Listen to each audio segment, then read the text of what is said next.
Honourable members, I therefore call on Government Orders of the Day number 9 and 10.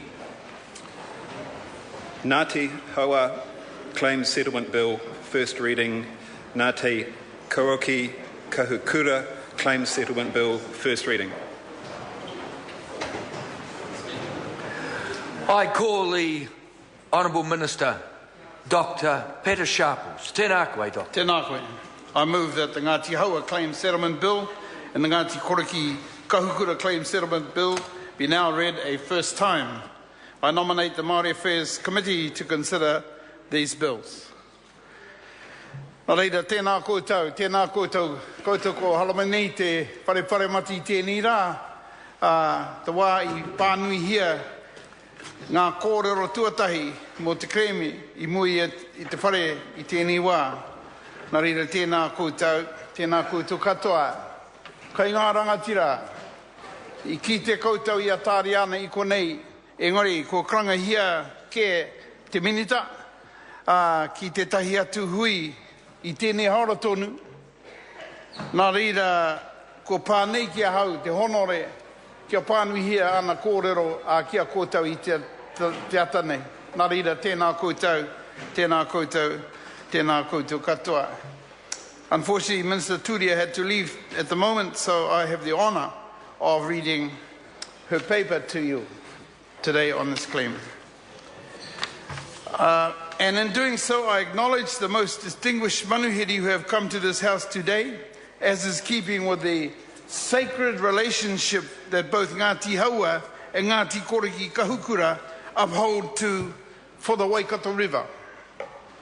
The Waikato River gives rise to responsibilities to exercise their mana whakahaere in accordance with tikanga to protect the mana and mauri o te awa. This is a deeply felt obligation, a responsibility outlined clearly in the text of this bill. We learn that, for example, and I quote, for many generations, the Waikato River has been perceived as a tipuna, a living taonga, and a critical resource for Ngati Koroki Kahukura. As a result of this profound respect, the deterioration of the health of the Waikato River while under the authority of the Crown has therefore been a source of significant distress to both Ngati Haua and Ngati Koroki Kahukura. Waikato tani wharau, he piko he taniwha, he piko he taniwha. Today then is about recognising the grievances, acknowledging the long-standing failure of the Crown, and articulating the sense of harm and injury caused to generations who have been wronged. But first we must traverse the history that led us to this point. The deed of settlement signed on the 18th July 2013 with Ngati Haua has its genesis in the traumatic armed conflict suffered in the 1860s. For 2 decades prior, Ngati Haua had established a strong economy located at Peria. They were governed by the first Māori king, a relationship negotiated and navigated by their rangatira, Wiremu Tamihana. However, in the early 1860s, the relationship between the Crown and Kingitanga deteriorated. During the invasion of 1863 and 64, many Ngati Haua were killed or wounded. In 1865, the Crown confiscated a large area of Waikato land. The raupatu caused destitution within Ngati Haua rohe, leaving them virtually landless.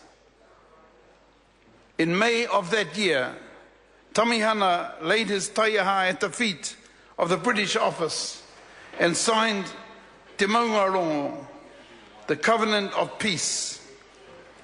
Until his death the next year, he sought the return of the lands, a cause that was subsequently pursued by his son, Tupu Taingakawa, in his role as tūmaki of Te Kauhanga Nui. By the 1880s, private parties had acquired a large quantity of Ngati Haua land. The alienation was exacerbated in the 19th and 20th centuries through public works, for roading, railways, schools, hydroelectric purposes. Slowly, surely and comprehensively, the landscapes and waterways within Ngati Haua Rohe were forced out of their hands. The loss of land undermined their social and traditional structures. It removed the ability to exercise customary rights and responsibilities. Despite a long history of seeking a meaningful relationship with the Crown, Ngati Haua have endured great prejudice.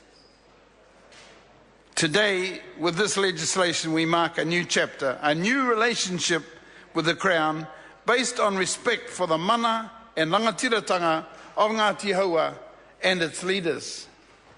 While the Raupatu claims were settled under the Waikato Tainui Raupatu Claims Act of 1995 and 2010, this bill provides for the full and final settlement of Ngati Haua's historical treaty claims. Kia ora koutou.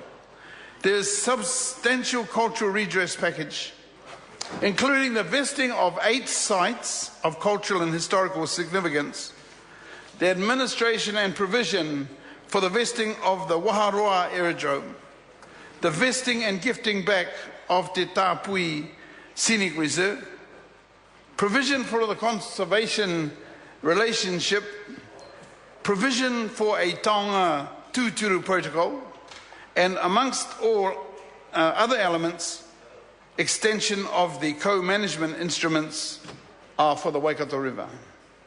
There is also a commercial redress package, including the purchase of 2 school sites, rights of refusal over other properties from the New Zealand Police, Ministry of Justice, Land and Information New Zealand, Conservation, and the Waikato District Health Board.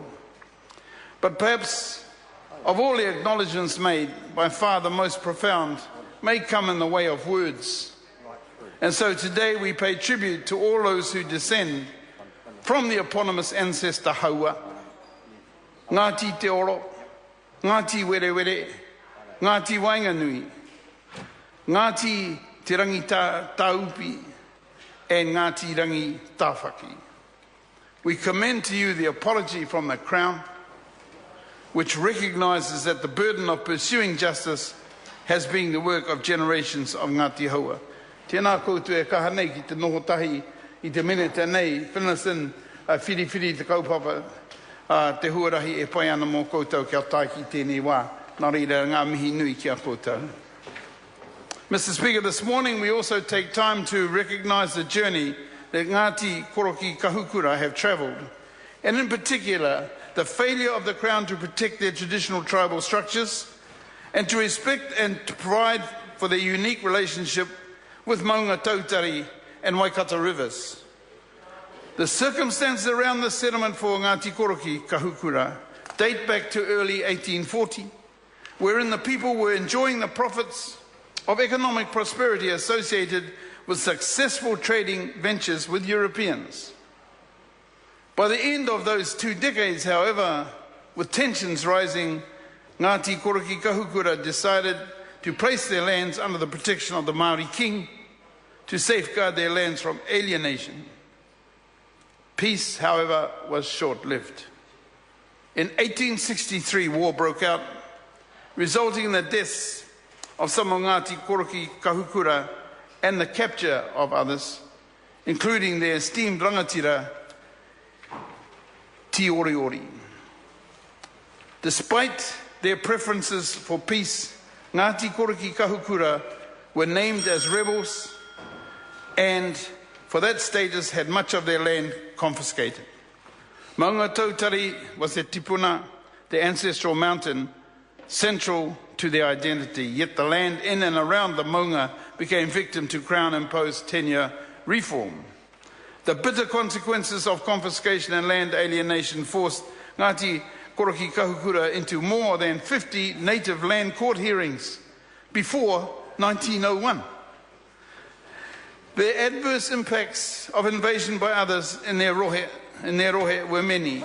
Swamps and wetlands were drained, the river polluted, the construction of the hydroelectric power schemes has depleted traditional fisheries and flooded their culturally significant sites, including Urupa. By 1950, many were migrating from their traditional rohe, becoming disconnected from the very essence of all they are. This cognate bill addresses the grave injustices of the Crown, the unfair labelling of Ngati, Koroki, Kahukura as rebels, the long-standing grievances that are long overdue. It acknowledges that their spiritual relationship with their ancestral maunga and Haua have been adversely affected by the operation of native land law. The cumulative impacts have led to the economic, social, environmental and cultural degradation of the people of Ngati, Koroki, Kahukura. The bill therefore includes a cultural redress package, including the vesting of 15 sites of cultural and historical significance, statutory acknowledgements over 6 years of significance, and amongst other measures, that Maunga Tautari Mountain Scenic Reserve to be owned by the Maunga Tautari community. Mr. Speaker, the bills we consider today, within the context of the cognate format, give expression to acknowledgements which reveal the Crown is deeply sorry and profoundly apologises to the ancestors and descendants for the hardship endured and the adverse. Is it sufficient? Is reconciliation able to be experienced in our lifetime? You know, as we read these things to you, your history, your pain, your endurance, it just hammers home the fact that New Zealand does not know our history, and they need to know it. They need to know it in schools. They need to know the pain over generations that has been handed down, the stories, and they need to, then maybe they will understand what is mana whenua, what is tangata whenua, and then there will be no difficulty naming one island Waipounamu and the other one Tika o Maui. So I acknowledge you for coming today, and I again apologise that Tariana had got called away, and you got me instead. Thank you, Mr. Speaker. The question is that the motion be agreed to. The Honourable Nanaia Mahuta. Thank you, Mr. Speaker. Tēnei e tāpiri atu ake mihi kia koutou I uru mai nei.